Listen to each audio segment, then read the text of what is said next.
Okay. And we are live. Hello, everyone. Welcome back to another one of our Facebook Lives for Black Breastfeeding Week.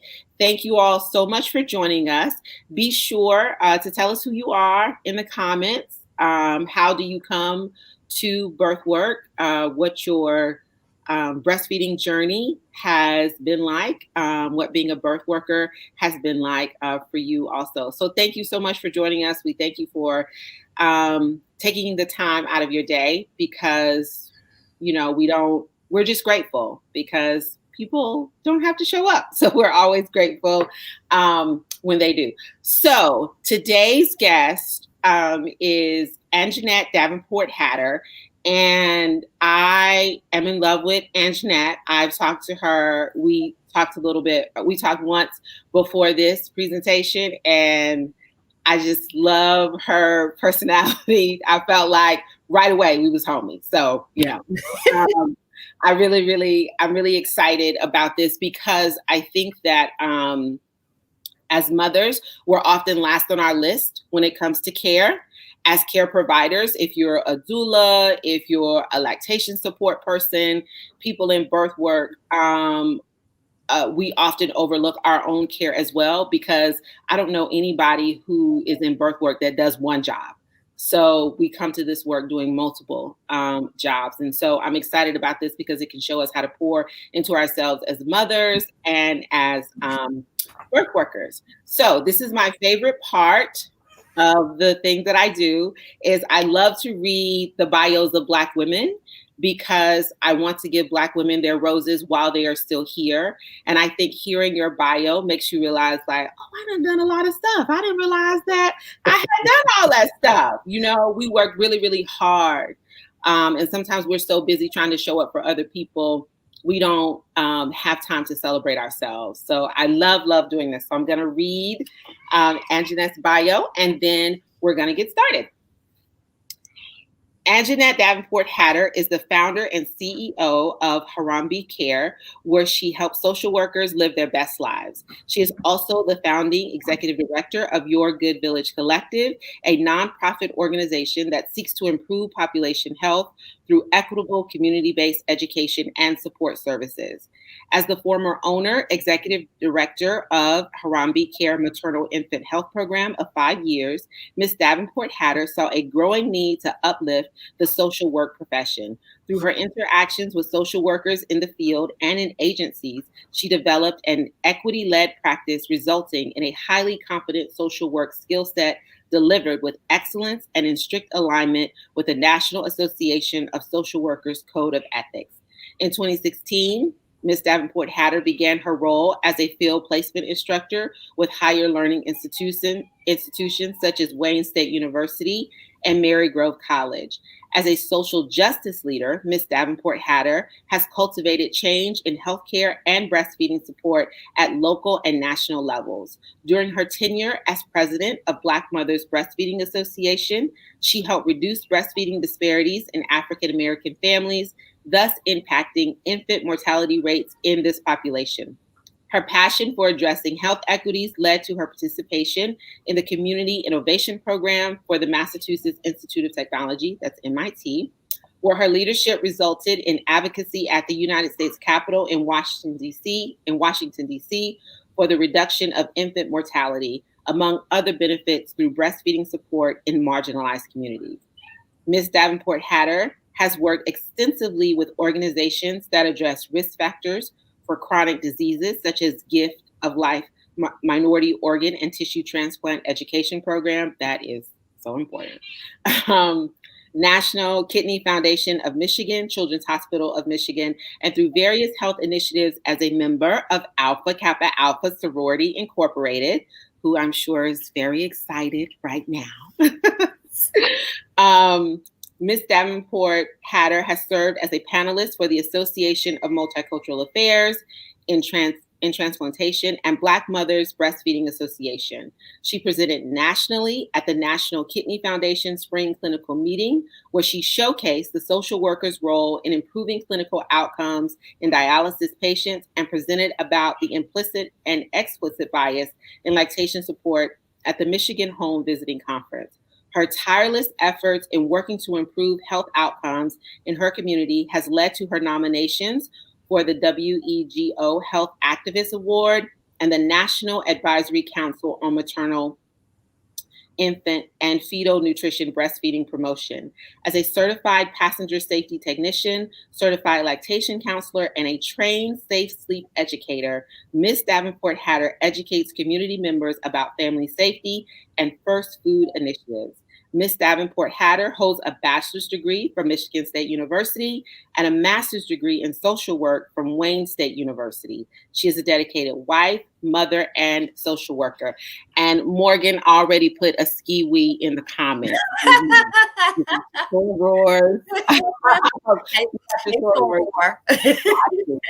at any point, if you all can't hear us or you're experiencing some technical difficulties, please put those things in the comments as well. If you can hear us now, please let us know in the comments.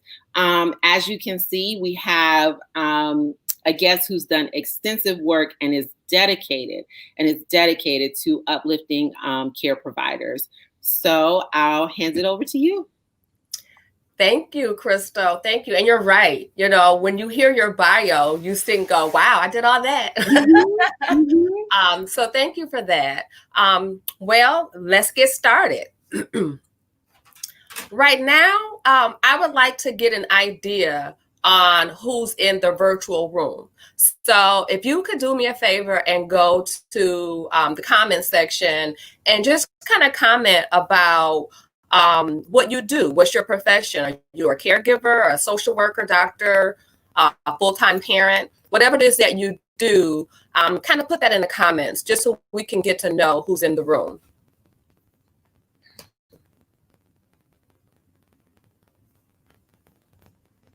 I'll watch those and read those. Thank you. Up here.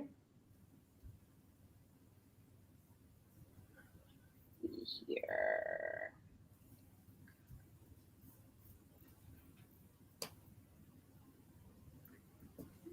Thank you. Who do we have here in the room?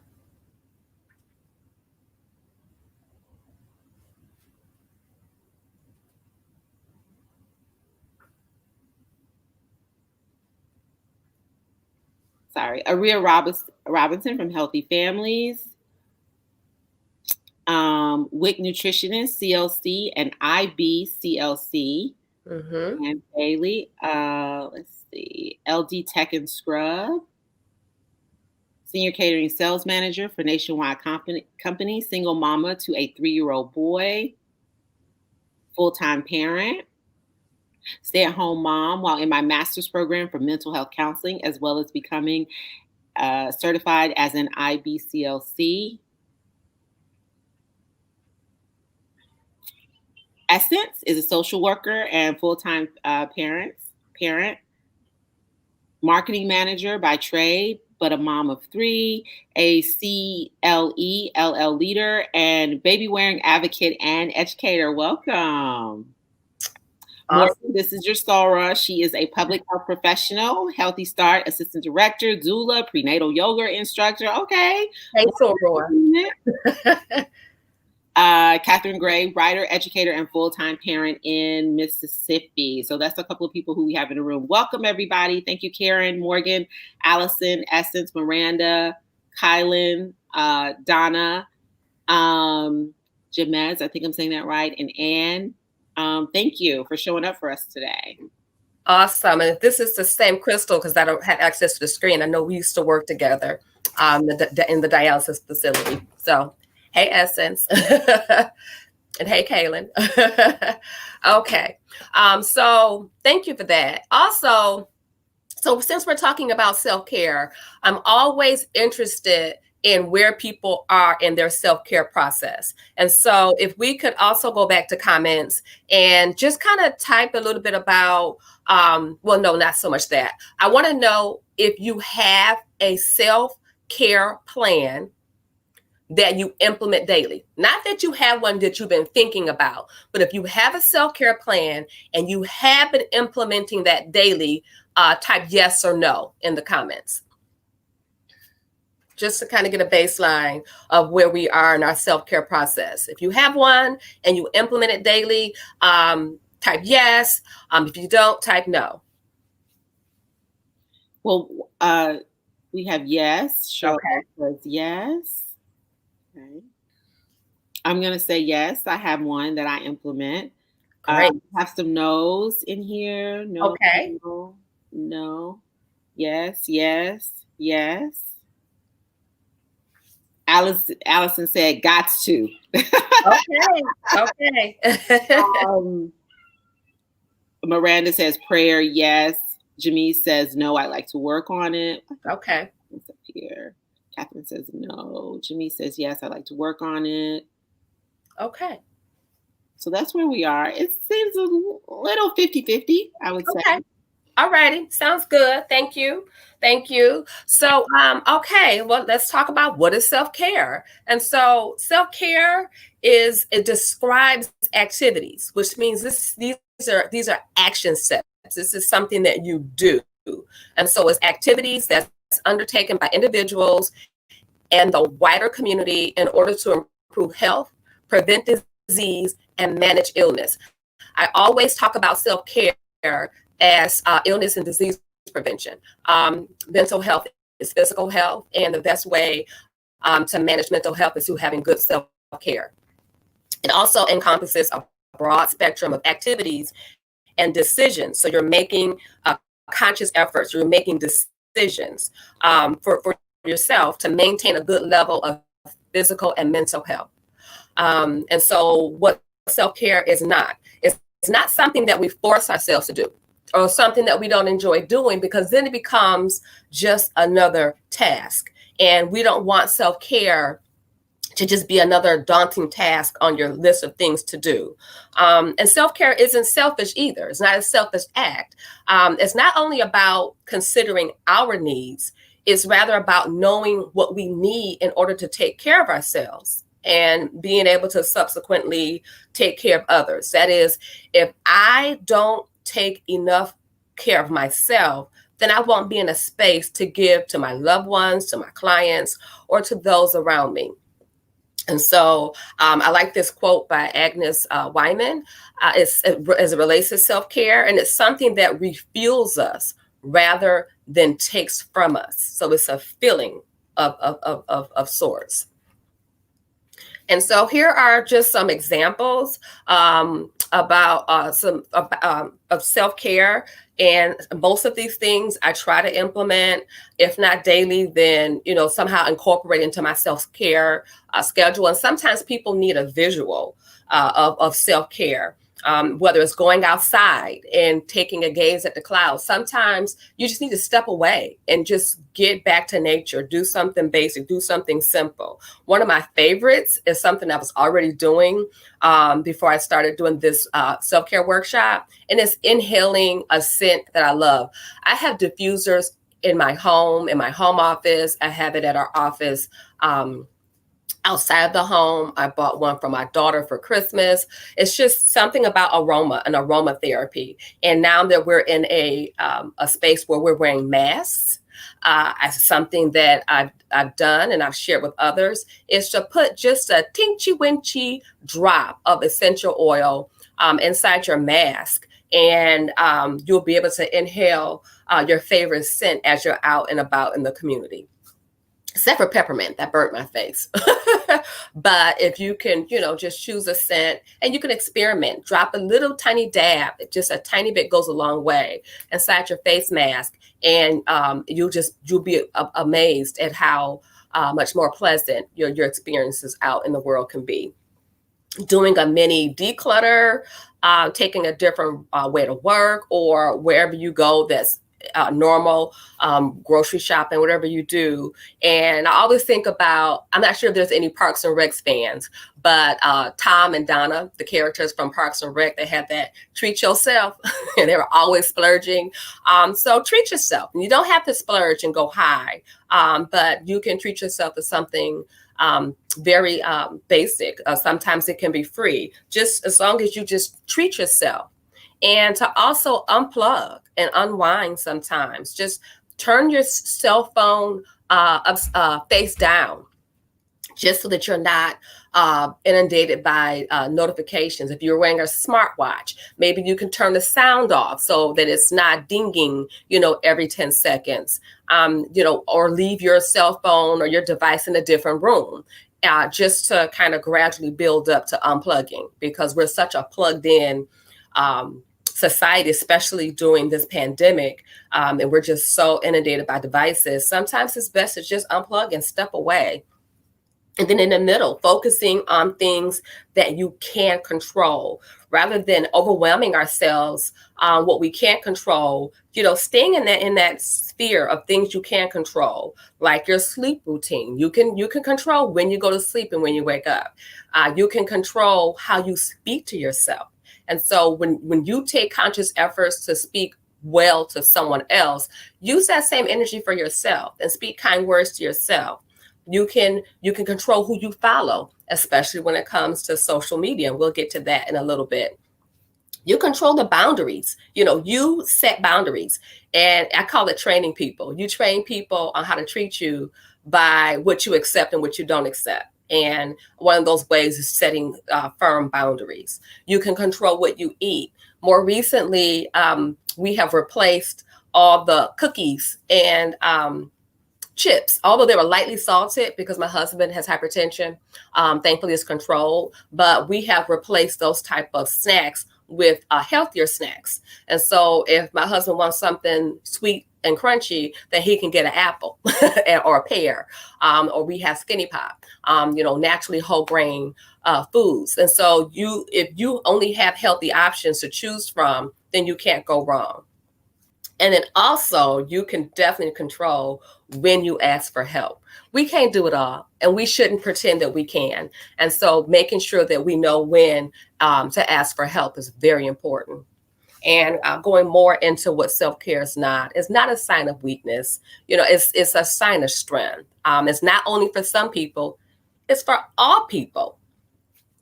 And it's not the same for everybody. People think that self-care is, meditation and going for a walk, and that's it. No, that may be someone else's plan, but it may be different. It's very individualized.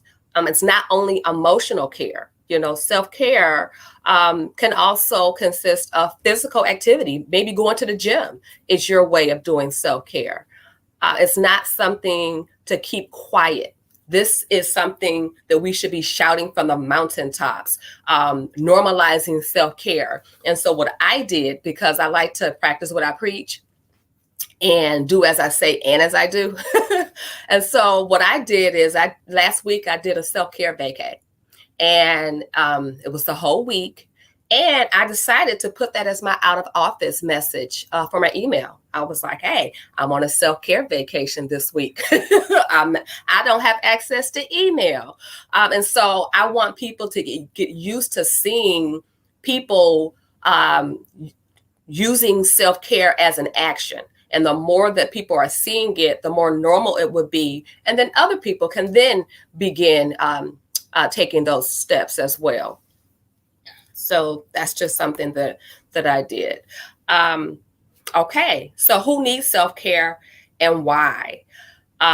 Social workers, medical professionals, teachers, parents, students, everyone with a pulse needs self-care. And the reason why we need it is, better productivity. When you learn how to say no to things that overextend you or that no longer serve you, and you start making time, for things that matter more, you slow life down in such a wonderful way. It brings you closer to your goals. It helps you have laser and sharper focus, and it helps you concentrate on what you're doing. It helps with better physical health. And similar to the earlier point, self-care often comes with fewer colds, fewer cases of the flu, upset stomach, less stress, and a better immune system, it can help you feel more physically able and strong inside and out. So that's very important. It helps with enhancing your self-esteem. So when you regularly carve out time that's only about being good to yourself and meeting your own needs, you send a positive message to your subconscious.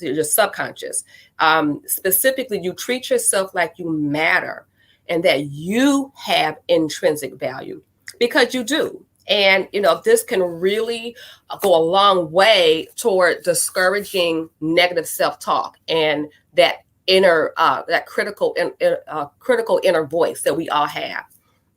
It also increases self-awareness. And so when you think about self-awareness, it's about being aware of your triggers. And so it requires thinking about what you really love to do and what makes you feel passionate and inspired. Sometimes it can even spark a change in your career or I can never say that word, reprioritizing, other things that you thought that you abandoned because you didn't have time for. And so it also increases your self-knowledge. And so earlier we talked about self-awareness, and this is about self-knowledge. And self-knowledge is knowing what it takes to soothe you. So you know your triggers, and you also have to know how to deal with those triggers, which is very important. A lot of times people forget, how imperative it is to improve your resistance to disease. And so there is evidence that most self-care activities activate your parasympathetic nervous system, PNS. And so what this means is that your body goes into a meaningful, restful, calm state. And so you have your sympathetic nervous system, which prepares you for fight or flight. And we're going to talk about that later. And then you have the parasympathetic nervous system, which is the opposite. It's like, okay, calm down. All right, we took care of that. That stress is over. Now let's just be calm. And you just have more to give. When you're good to yourself, you're giving yourself the resources that you need, to just be compassionate to others.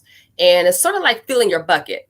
And so you can't fill someone else's bucket if you don't have enough in your own. And so when you're filling your bucket, when you're doing your self-care, you just replenish yourself so that you're able to just give more. So let's talk a little bit about what self-care can minimize. And usually when I do this workshop, it's an hour and a half, and I know I have 45 minutes for today, but we have some objectives, which is becoming familiar with different vocabulary as it relates to self-care. And so we have burnout, and that's just a state of mental or physical exhaustion. And it's caused by excessive prolonged stress. And I know that's a term that many of us are already familiar with. And then we have secondary traumatic stress disorder, which is the physical, emotional, and spiritual fatigue or exhaustion. This is just, you're just spent. It takes over, a person, and it causes decline in their ability to experience joy or to feel and care for others. And this is a very dangerous space to be in, because then you just become apathetic. And depending upon your profession or where you are in your, family or your networks, you're just not going to be any good of good service in this state. And then we have vicarious trauma, and that's the transmission of traumatic stress through observation or hearing other stories of traumatic events. And then it results in a shift or distortion to the caregiver's perceptual and meaning systems. And so we can think about our frontline staff, and how they're watching, people with COVID, and how their families and their loved ones aren't, due to safety protocol, of course, they're not in that space. And so they're watching many people, suffer alone or perish alone. And for that to happen time and time and time again can be very, very overwhelming. And that's what we mean by vicarious trauma is, you taking on that trauma from which you've been experiencing and observing or hearing. And so let's talk about understanding stress. And so stress isn't always bad. It's not. And we'll talk about that. So stress is the body's normal response to any demand. It's an outgrowth of the fight or flight response. And everybody experiences stress, but we all react differently to it. And so when under stress, the body releases hormones, adrenaline and cortisol. They're very necessary because they turn off some functions and turn on others. And so it prepares your body for what we call fight or flight. And on the left side, we have what stress does to the body. And we have a video that's going to explain this in greater detail. And on the right side, it talks about the physical indications of the fight or flight response. And so think about if you're sitting on the porch and you have a toddler who's playing with their ball and the ball rolls a little too close to the curb and you notice a car, speeding down the street, your fight or flight instinct is going to kick in and you're going to jump off that porch. You're going to leap over the big wheel. You're going to leap over, the hula hoop, and you're going to dart over and grab that toddler and swoop them up. And they're going to say, wow, did you see how you jumped over that? But I didn't even know I had that in me. Yeah, because your body was pumped with hormones that caused your body to go into a fight or flight. You had to protect this child, and you just have that surge of force of energy. And I also like to attribute this to the situation with Ahmaud Arbery, who was murdered in Georgia a couple of months ago. And when he was being preyed upon by those gentlemen in the truck. And so he tried to mind his own business. He tried to move away, but they kept closing in on him. His first reaction was to flight. He wanted to flee. He wanted to get away from that situation, but then they cornered him in. And so his only other recourse was to fight. And to fight for his life. And so people are like, well, why did he fight? Why did he do? He was, your body has a physiological reaction to stress. Unfortunately, he didn't survive that encounter, but people have to understand that when you look at situations like this or situations of police brutality, and you have people who are resisting, why did they resist? They were in a fight or flight. And when you can't flee, you have to fight. You have to resist because your body is telling you to do that. You have to really be trained on how to go against your body's natural reaction to resist, to fight, to learn how to resist. It takes a lot. And thankfully, my father is law enforcement and he helped my brothers. And I was always listening on how to survive a police encounter. And so it takes a lot. It takes a lot. So stressors of today, we have COVID-19 and we have racial trauma. And so when you think about COVID-19, the stresses, social distancing, this takes a lot. We go to the park and we have to drive around the park until we can find a spot that is going to allow social distancing. And then turn your face up when people start walking a little bit too close. I know he's not about to come next to me and my kids. So it's very stressful. On you, it's stressful as children because they want to enjoy life. But the stresses that are in place because of the social distancing, social isolation. There are some people who live alone. You have seniors, who used to look forward to their grandbabies coming over on the weekend. And by them being in a higher risk category, families are wanting to put their seniors, at risk. Hand hygiene, making sure you have your hand sanitizer, washing your hands after you touch everything. And you touch your phone and go, oh my God, then you adjust your earbuds, you go, oh my God. So all of that is stressful, with the stay home or stay safer orders that most states have and where we're in, our movement is restricted. You can't have so many people in a space.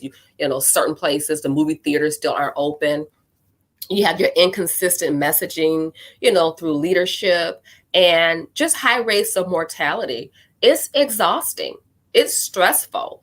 What's going on today. And then you have racial trauma. And so the last time I presented this was June. And so that was right after George Floyd and the protests. And then here we are, a few months later, and then we have another situation that just happened recently. And so there's so much racial trauma. We have generational trauma. We have historical police brutality. We have images that we were inundated with of just Black people being lynched by the police. You have, so many images of reinforcing how Black lives do not matter. And then we have, of course, our longstanding social determinants of health, and just a spotlight overall on racial disparities, so much so that our governor has declared racism a public health emergency. And there's a task force dedicated just for racial disparities. And so this is a lot, if you think about it. And we do think about it. And so I want to show this video real quick. It's a little dated, but the themes are still the same. And I'll use it every opportunity I get. And this is out of the Unnatural Causes series, which is a documentary divided into different program segments. And the main themes is about health and longevity and how that's correlated with social economic status that people of color face. And then the additional burdens that come along with that. And this particular segment is on stress and the social indicators of health. So let me go ahead and play this. Please indicate in the comments if you can't hear. I'm sure this is going to be perfect, though. Uh-oh. How do we carry social class in our bodies? How does it get under our skin? As you go, being relatively poor, having job insecurity, all of those things will decrease control over people's lives. And all of those things are likely to increase risk of illness. And there are good biological reasons why that might be the case. When we feel threatened or don't have control in our lives, one critical biological reaction kicks in, the stress response. When the brain perceives a threat, it signals the adrenal glands to release potent stress hormones, among them cortisol. They flood your bloodstream with glucose, increase your heart rate, raise blood pressure. They put your body on alert. Cortisol improves memory, it enhances immune function, it helps you reestablish energy supplies. Mother Nature put all of this stuff in there to help us survive. Stress helps to motivate us. In our society today, everybody experiences stress. In fact, the person who has no stress is the person who's dead. A normal stress response spikes up when needed, then turns off. But what happens when pressures are relentless and you lack the power and resources to control them? When the stress response stays turned on for months or years? These systems begin to work overtime. We produce too much cortisol. Chronically, cortisol can impair immune function. It can actually inhibit memory and even cause areas of the brain to shrink. When you get prolonged activation of these stress pathways, they in turn affect heart rate variability, the ability to handle insulin and glucose. And those in turn, we think, increase risk of diabetes and heart disease. Because of the stresses and the wear and tear on the body systems, it's reflected ultimately in higher rates of disease and accelerated aging. In our society today, everybody experiences stress. However, in many disadvantaged communities, what we have is the accumulation of multiple negative stressors, and it's so many of them. It's as if someone is being hit from every single side. And it's not only that they're dealing with a lot of stress, they have few resources to cope.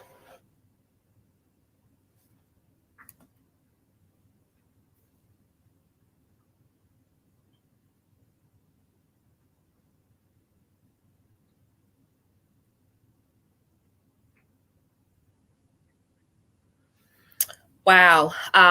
Yeah, I enjoy showing this clip anytime that I'm talking about self-care.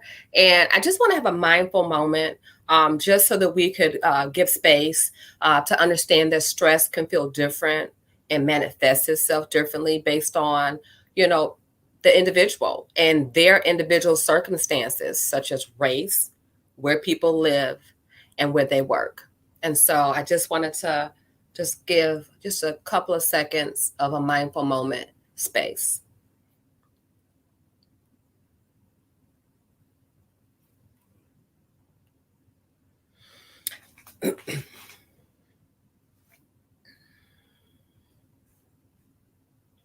So looking at stress, we know that there is positive stress and then there's negative stress. And so we know that positive stress, it motivates us, it's short term, it's exciting, it helps us improve performance. It helps us sharpen, our minds. And it's good, weddings, a final exam coming up, preparing for the self-care workshop for Black Breastfeeding Week. So we know that, there is some stress and good stress. And then there's negative stress. And it's negative because it doesn't fade. Those hormones that Dr. Williams was talking about, it builds. And over time, it starts to tax your organs. And then you start looking at chronic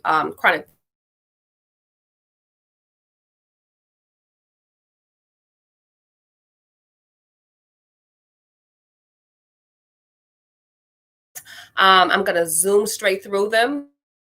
And we get to, looking at a customized self-care plan. And so we know that we want to be able to recognize, and be aware of your body's reaction to stress. What happens? Does your body tingle? Does your heart race? How do you know? How does your body communicate, I'm stressed, to you? And then just learn techniques, slow your breath, relax your mind, relax your body, maybe 5 minutes, every hour, you can just do some deep breathing. My son is 10 and I catch him deep breathing all the time. And I don't really say anything every time. I'm going to look at my baby doing his deep breathing.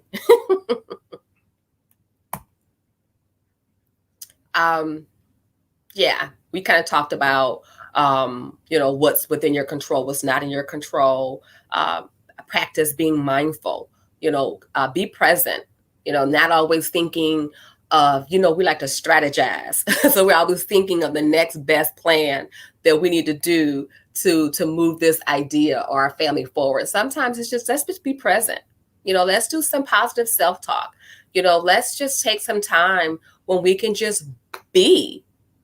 It's okay to just be. And, talking with friends and family, it's okay to talk your feelings through. And sometimes you need to take it to the next level and, perhaps get professional help. We got 2 L's in counselors. And so counselors, psychologists, therapists, let them earn their money. So let's talk about how to cope with traumatic racial events, because that's just kind of where we are today. We can connect with those who validate and understand, your feelings. I think that that's very important to find your village, find your tribe. When you're in social media and, there's social media handles that don't serve you, they're not your village. They're not your tribe. Journal, write it out. Perhaps that whole releasing, once you put it on paper, you released it, from your mind. Be active as an advocate. It's an action. Donate to causes that support racial equality. check racism when it happens, not being afraid to challenge, in a constructive way. Well, what do you mean by that? When you said that, all lives matter, what exactly do you mean by that? Being able to challenge and address racism, as it happens. Actively avoid triggers and accounts. Again, you don't have to follow that account. You can mute people. I've muted my brother. I have, unfollowed people. And then when I was in a better space, I followed them back. So it's okay. You are in control. You are in control of what you allow into your space. And if you feel that it's time that you need to unfollow this account or put this account on mute for a little while, then that's something that you do. And, knowing when it's time to power off, when is it time to unplug, take social action. We talked about that, similar to being an advocate, and just increase your own self-care and focus on healthy coping styles, because you deserve it. You absolutely deserve to be focused on and to come up with ways that make you feel like you are the queen that you are. And so let's do a quick exercise. And it's a grounding exercise. And there's different types of grounding. And usually this is used for people who have panic attacks or have anxiety issues. But we can just practice doing this as everyday people. And so right now, I want you to do this grounding exercise. And it's a 5, 4, 3, 2, 1. So right now, I want you to quietly notice 5 things that you can see.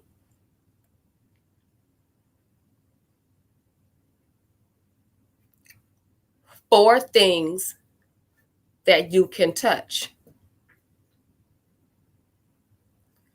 3 things that you can hear. 2 things that you can smell. And 1 thing that you can taste. And so whenever you need to have a mindful moment, just think about this grounding exercise. So 5, 4, 3, 2, 1. 5 things you can see, 4 things you can touch, 3 things you can hear, 2 things you can smell, and 1 thing you can taste.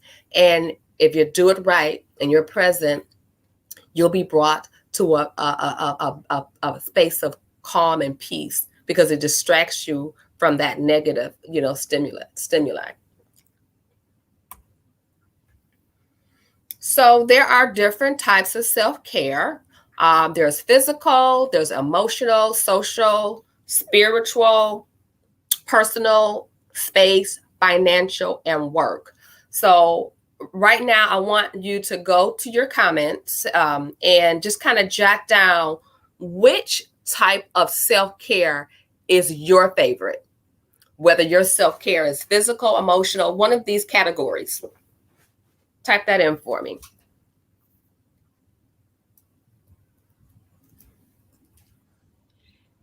AJ, while we're waiting, you do have some other people have been commenting on some other things that you've been saying. Okay.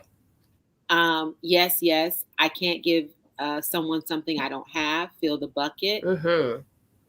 Find your village. Self-care vacay. I love it. I eat dessert and watch a funny show every night after I exercise. That's my self-care. I love it. And one thing that I like that you said was putting the essential oil inside your face mask. Oh, mm-hmm. I never thought about that. Yes. So, yes. So we have people responding. So self-care is your Anne says physical. Donna Green. Hey, Donna. Physical and emotional. Donna is one of our patrons. She's a huge fan of Dim Black Mama's podcast. Hey, Donna. Catherine, spiritual and sensory. Mm-hmm. Charitha, sensory. Mm-hmm. Chelsea, I hope I'm saying your name right. Physical, love, bath time, spiritual. What else do we have here? Spiritual, worship music, and connecting with the spirit. So that's what we have so far. Awesome. Okay. So let's look at creating a self-care plan. So what I want you to do is think about different categories of your life: work, emotional, relationships, community, and physical fitness. So choose one of those categories. And then for the one that you choose, think about any barriers that may be in your way and how to shift them. And then share your plan with your closest friends, sort of like having an accountability buddy. So for instance, if you choose emotional life, some of those activities could be develop friendships that are supportive, write down 3 good things that you do each day, do something that brings you joy, regularly meet. And so, of course, we're doing this virtually or a safe social distance. And barriers. So what could some barriers be to these activities? Perhaps, and I've been in this situation, I'm sure a lot of you all have, you're in a friendship that's not equal, it's not a give and take. Okay, so what could that shift be? You can shift that by defining your expectations with your closest friends. Don't assume that they know what you need. If you're in the habit of negative self-talk, shift it. Every time you catch yourself saying something negative, say the exact opposite. Okay, queen. It could be something as simple as that, because you end up giggling to yourself. And so those are just some examples. And you don't have to share this, but I want you to just right now, I want you to think about a self-care action plan. Okay, so think of your signs of burnout. How does your body communicate? I'm burned out and I need you to sit down. What are some of those signs? Then think about your stress relievers. You know, some of you have shared some already in the comments. You know, write down, this is for you, not for us, this is for you. Write down some of those stress relievers. You know, what do you do to alleviate stress? And then who can you reach out to for support? When it's time to reach out, who are your village? Who's your tribe? And then helpful reminders. You know, how do you remind yourself when it's time to take a step back before the signs of burnout? And so this is a self-care action plan, and I'll make sure that Crystal can get this out to everyone so that you have it. This is just something for you to be thinking about. And so we've kind of talked about this throughout, and then we're going to have time. I want to make sure that I wrap up so that we have time to really talk about it. But I want to go into what's coming. So this is the self-care. This is it for self-care. What's coming up for us is we have It Takes a Village virtual support group. That's later today, 6:30 to 7:30. And it's how to cope with COVID-19 related anxiety, how fitting that this will be today's topic. And then on September 14th, from 6 to 7, the topic is childhood trauma and its impact on learning. You can go to our website and click virtual support group, and the information details will be there, including the link to click to join the support group, as well as the call-in information. And then on the right side, we have just launched Your goodVillage Espresso Milk Collective, which is a Black breastfeeding support group, which is at the second Tuesday of each month, 11 a.m. to 12, and the fourth Wednesday of each month, 6 to 7. And our next one is September 9. You can go to our website and click Black Breastfeeding Group to complete the pre-registration form. And then we have ongoing community-based workshops where we do infant safe sleep. We have virtual workshop Wednesdays. We just had a workshop yesterday, car seat education, and we also provide pack and plays and car seats for those in need after the workshops with a no contact delivery. Body Works, which is it's a national campaign at healthy eating and physical activity. You can go to our website and click workshops to sign up for those. And we also provide breastfeeding support at our website, you can click Ask the CLC. So that's what's coming up. We can go back, Crystal. I'm not sure if you wanted how to reach out. Here's my email, and then our website is ygvc.org, which stands for Your goodVillage Collective.org. You can reach, me by phone. And I wanted to give special thanks to our former social worker at Wayne State University. This was one of her assignments, actually. We self-care hard at the Village, and we make self-care part of our interns' curriculum. They're graded on it. And this was her brain power for the foundation of this self-care workshop. So, Crystal, did you want to? I'm gonna give it back to you. You tell me what you want me to do. We want to talk about self-care. People want to, kind of talk about what stood out, how we're doing on timing. I'm gonna let you take care of this.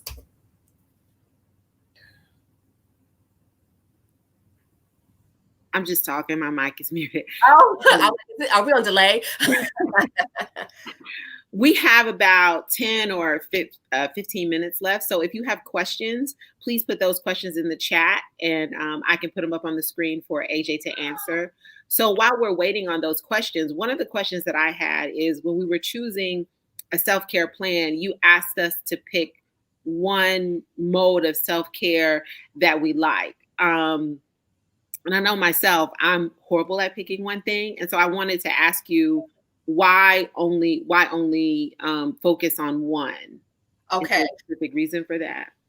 Well, can you can you switch me so I can engage? Yes, sure. Okay. Oh, you're back up. What do you mean? Oh, Yeah, we're back up. We're back up. I hope I wasn't scratching my eyeballs. No, you weren't. I wouldn't do you like that. I wouldn't do you like that, AJ. I wouldn't do you like that. We just chose one for the purpose of the presentation, Mhm. but for time, like I said, this is usually an hour and a half, and we have time to do multiple, but you can do as many as you want. We have some comments here. I educate a lot on self-care in my area. These were great tools I can add to my discussion. Is this PowerPoint available or shareable? Yeah, so I'm going to send this to Crystal and let you send it, whatever process you have for sharing. Okay. If you would like the PowerPoint, you can DM us your email address, and then we can send it out that way.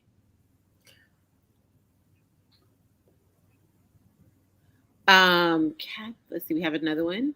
Thank you so much for this important information. This is Catherine Gray. I love the idea of a self-care plan. I'll definitely be returning to this later this year. Awesome. Awesome. You got your Soror in the comment. Great job, Soror. This is wonderful information. And she gave you a little green heart at the end. Thank you, Soror. So this was really good. I too like the idea of having a self-care plan, and not just having a plan, but tell it to somebody. Yeah. Because we hold each other accountable for so many things. I don't know if in my sister or friend circle that we hold each other accountable for self-care. Right. Yeah. And I think that, I don't know if it's so much that it's taboo, but self-care, I think people put too much into the mental health category, and who wants to talk about mental health because it's a sign of weakness. And so that's why I decided that I had our intern do this presentation so that we can share it with the masses. It's not something that's taboo. It's not a secret. Mental health is amazing.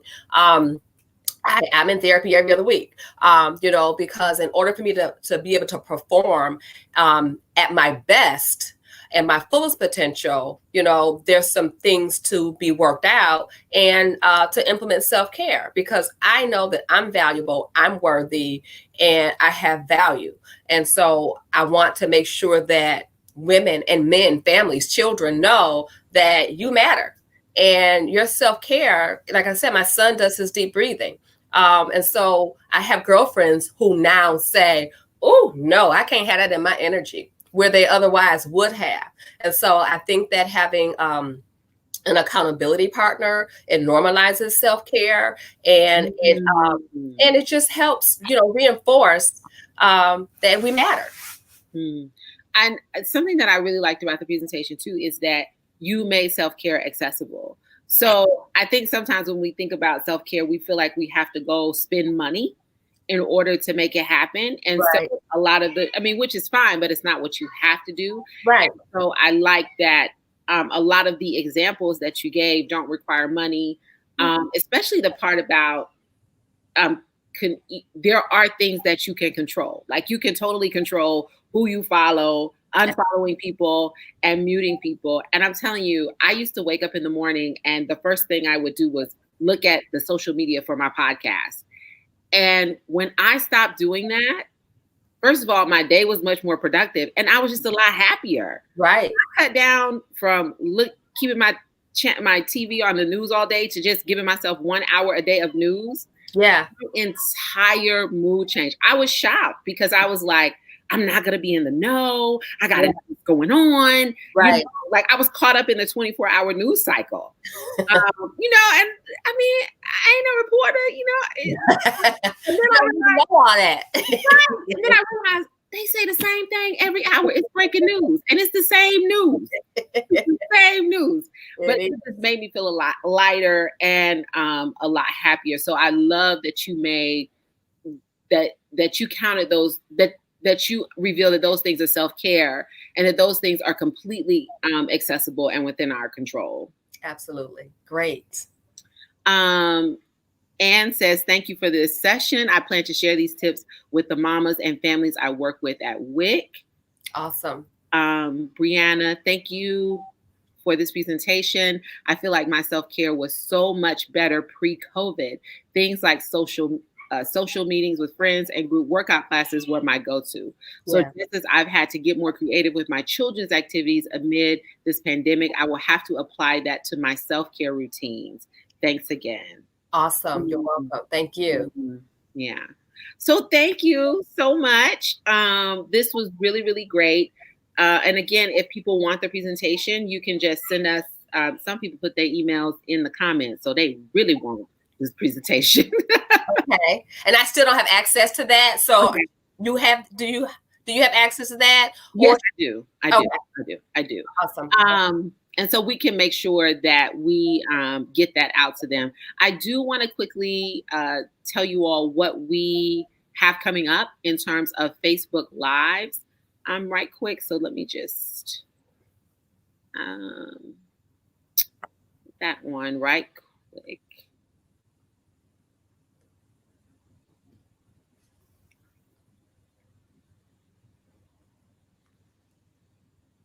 Oh, didn't need that pop up like that. But okay, we'll roll like this.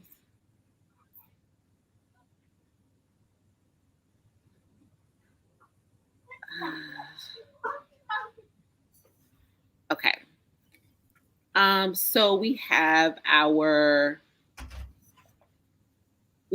Facebook Live that's not the one. Hold on. We have another Facebook Live tonight, 102 Days, a NICU Mom's Experience During the Pandemic. And that's with Kimberly Sills Allers and Whitney Robinson, who is the founder of the Renee. Mm-hmm. And that's at 8:00 tonight. Then we have our Team Mom panel tomorrow at 5 p.m. right here on the same Facebook page. So please tune into that. That'll be at 5 p.m. tomorrow. And then on Monday, it's Man Day Monday, the Tale of Two Fathers. So the guests will be Dr. Torrin Easterling and Bruce McIntyre. And so that will be at 8 p.m. on Monday, August 31st, here on the Facebook page. So please join us for those as well. Thank you so much for showing up with us today. I'm Crystal Tennille Irby. I'm the co-host and executive producer of Dim Black Mamas podcast, and we're sponsors for Black Breastfeeding Week. We're very excited about that. And we are, I've enjoyed doing these lives and meeting some wonderful people who are doing great work in the field. you have anything that you want to close out with? I know you showed all the stuff that's coming up, but anything else, AJ? I'm just happy to be a part of the process. So this was amazing. I'm glad anytime that I can talk about self-care is a good day. So thank you for being a captive audience. Thank you for helping ease my nerves. Thank you, everyone, for just being amazing. You did great. You were wonderful. You really, really did great. Thank you. Okay, bye, everybody. See you back here tonight at 8 o'clock. Bye-bye.